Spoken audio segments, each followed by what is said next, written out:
Welcome back to our YouTube channel Jaswal ji के tech. अगर आपने हमारे चैनल को सब्सक्राइब नहीं किया है तो जल्दी से जाके सब्सक्राइब करें और शेयर करें। आज हम 21 अक्टूबर के करंट अफेयर जो है वो पढ़ेंगे। तो चलिए आज की वीडियो हम स्टार्ट करते हैं।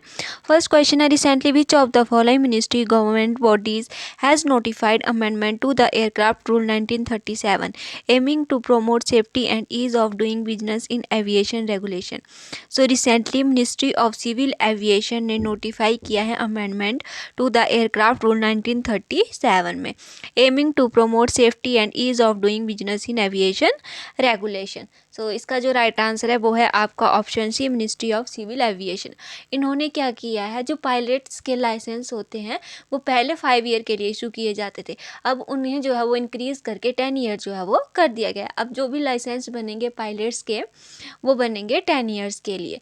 पहले क्या था कि 5 ईयर्स के लिए जो है वो इशू किए जाते थे लाइसेंस। ठीक है, तो ये आप इसमें याद रखेंगे। और मिनिस्ट्री ऑफ सिविल एविएशन जो है वो उन्होंने रन करी है उड़ान 5.0, 5.1 एंड 5.2 स्कीम। अब इन स्कीम्स में आपका है क्या क्या, जो आपकी उड़ान 5.0 स्कीम है वो है कैटेगरी 2 एंड 3 के लिए।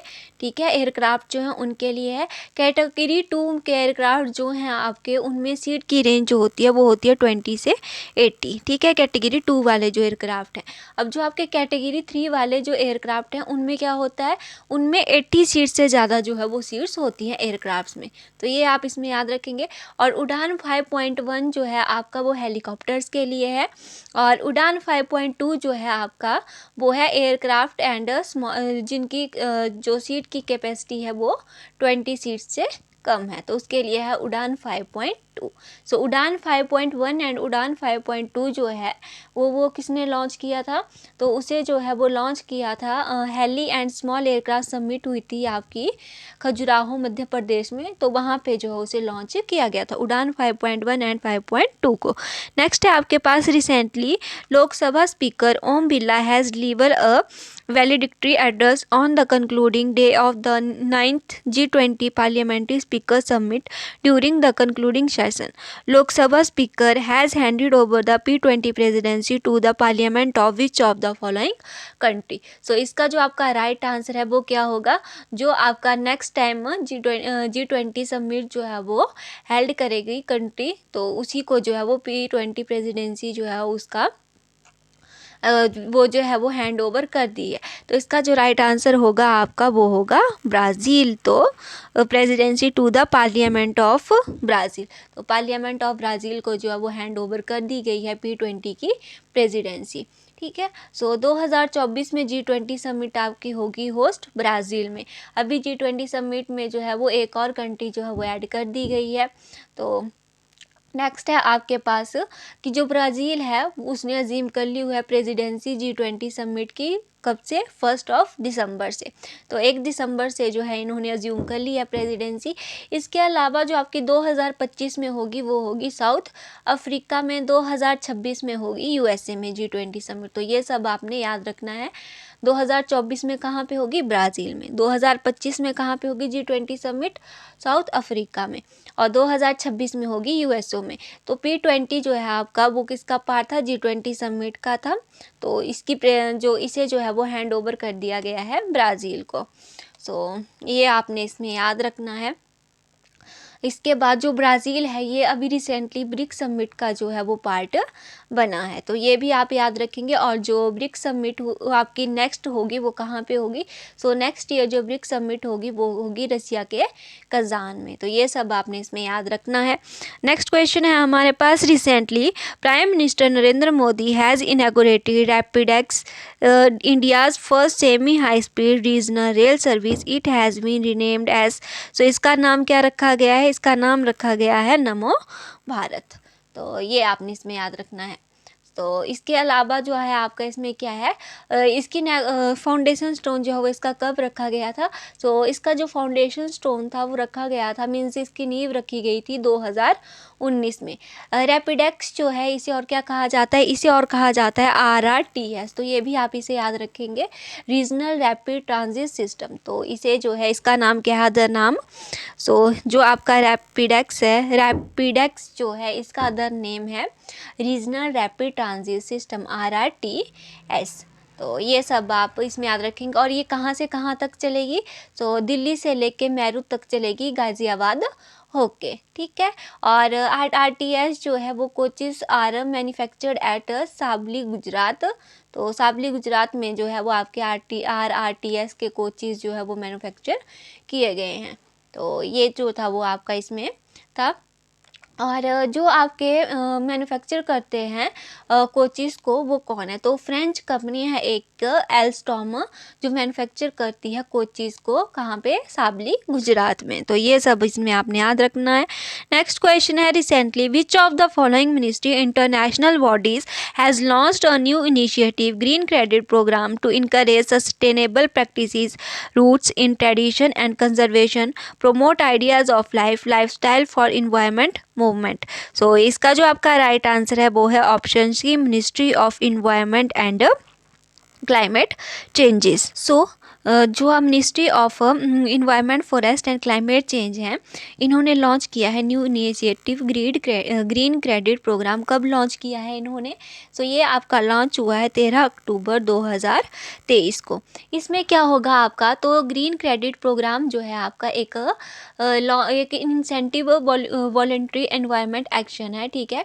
तो इसमें अगर आप इन्वायरमेंट के लिए कुछ भी अच्छा करते हैं तो आपको जो है वो एक इंसेंटिव दिया जाएगा ministry of environment, forest and climate change की तरफ से। तो ये आपने इसमें याद रखना है कि कब ये आपका लॉन्च हुआ था। सो ग्रीन क्रेडिट प्रोग्राम आपका 13 अक्टूबर 2023 को लॉन्च किया गया है। इम्प्लीमेंटिंग एजेंसी कौन है इसकी, सो जीसीपी की जो इम्प्लीमेंटिंग एजेंसी है वो है Indian council of forestry research and education, जिसे शॉर्ट फॉर्म में बोला जाता है ICFRE। और ICFRE कहाँ पे है आपकी, तो देहरादून के उत्तराखंड के देहरादून में जो है ये आपकी है, Indian council of forestry research and education, जो कि एक इम्प्लीमेंटिंग एजेंसी है जीसीपी की, और ये आपकी उत्तराखंड के देहरादून में है, ठीक है। इनिशियल स्टेजेस में जो है आपका जीसीपी ये फोकस करेगा दो थिंग्स पे, कौन कौन सी, वाटर कंजर्वेशन एंड एफोरेस्टेशन। तो इस दोनों पे जो है ये मेन फोकस रहेगा इसका इनिशियल स्टेजेस पे। और इसके अलावा जो ओवरऑल ये जो है वो आपका 8 टाइप की एक्टिविटीज़ कवर करेगा, जिसमें आपका वाटर मैनेजमेंट आ गया, फिर आपका वेस्ट मैनेजमेंट, सस्टेनेबल एग्रीकल्चर, फिर आपका ट्री प्लांटेशन, इसके अलावा air pollution reduction, mangrove conservation, restoration. तो ये सब जो है वो आपका इसमें आएगा। तो ये सब आपने इसमें याद रखना है। नेक्स्ट क्वेश्चन है हमारे पास, recently India and which of the following country has launched a logo to mark 75th year of diplomatic ties between country. So recently India and आपका श्रीलंका जो है उन्होंने एक लोगो लॉन्च किया है जो मार्क कर रहा है 75th year of diplomatic tie between countries. तो इसका जो राइट आंसर है वो है आपका बी, श्रीलंका। एंड इंडिया जो है उसने फेरी सर्विस स्टार्ट करी है जो आपकी रन करेगी नागापट्टनम तमिलनाडु से लेके आपके श्रीलंका की डिस्ट्रिक्ट है जाफना, तो वहाँ तक जो है आपकी फेरी सर्विस जो है वो रन करेगी। इसके अलावा श्रीलंका जो है वो आयरा का जो है इंडियन ओशियन रिम एसोसिएशन जो है उसका चेयरमैन भी बन चुका है। और तो जो आपकी 23rd काउंसिल ऑफ हुई है मिनिस्ट्रीज मीटिंग ऑफ IORA की, तो ये आपकी कहाँ पे हुई है, कोलंबो में हुई है। और नेक्स्ट 3 ईयर के लिए जो है वो आपका IOR का इंडियन ओशियनियम एसोसिएशन जो है उसका चेयरमैन जो है वो श्रीलंका रहेगा नेक्स्ट 3 ईयर्स के लिए। जो आपका इंडियन ओशियनियम एसोसिएशन है इसके हेडक्वार्टर कहाँ पे हैं, तो मॉरिशस के एवने में जो है इसके हेडक्वार्टर है इंडियन ओशियन रिम एसोसिएशन के।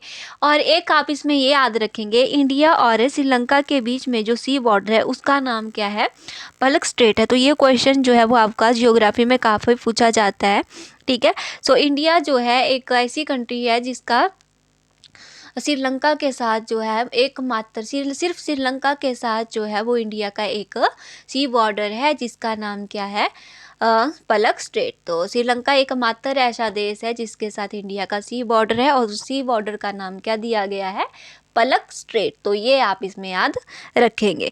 नेक्स्ट है आपका who among the following has top the recently released Forbes India's 100 richest 2023 list. So जो मुकेश अंबानी है वो टॉप पे हैं, आपकी जो फॉरवीज इंडियाज 100 रिचेस्ट 2023 की लिस्ट है उसमें मुकेश अंबानी जो है वो टॉप पे हैं, तो बी ऑप्शन इसका राइट आंसर है। सेकंड पे अडानी है, गौतम अडानी है, और थर्ड पे है शिव नाडर। सो मुकेश अंबानी जो है इनकी जो वेल्थ है वो कितनी है, 92 बिलियन डॉलर्स के अराउंड जो है इनकी वेल्थ है, 92 बिलियन डॉलर। गौतम अडानी की जो है वो वेल्थ वो है 68 बिलियन डॉलर, और शिव नाडर जो कि थर्ड रिचेस्ट है उनकी जो वेल्थ है वो है 29.3 बिलियन डॉलर। और HCL के फाउंडर हैं शिव नाडर, तो ये भी आपने याद रखना है। और रिचेस्ट वुमेन में है सावित्री जिंदल। सावित्री जिंदल जो है वो फाउंडर है OP जिंदल ग्रुप की। उनका जो नेटवर्थ है वो है 24 बिलियन डॉलर। 24 बिलियन डॉलर जो है इनका वो नेटवर्थ है। और ये जो है इंडिया की रिचेस्ट वुमेन में जो है वो टॉप लिस्ट पे है सावित्री जिंदल। और यंगेस्ट बिलियनियर कौन है इंडिया में, निखिल कामत हैं, जो कि जिनकी एज जो है वो 37 है, तो ये सब आपने इसमें याद रखना है। नेक्स्ट है recently which of the following organisation bodies has devolve Vidya Samiksha software Sagar से Saransh as a part of Vidya Samiksha Kendra for amplifying data where decision making. So recently जो है central board of secondary education CBSE जो बोर्ड है उन्होंने जो है वो डिवॉल्व किया है विद्या समीक्षा सॉफ्टवेयर सागर से सारांश, जो कि पार्ट है विद्या समीक्षा केंद्र का। सो इसका जो राइट आंसर है वो है आपका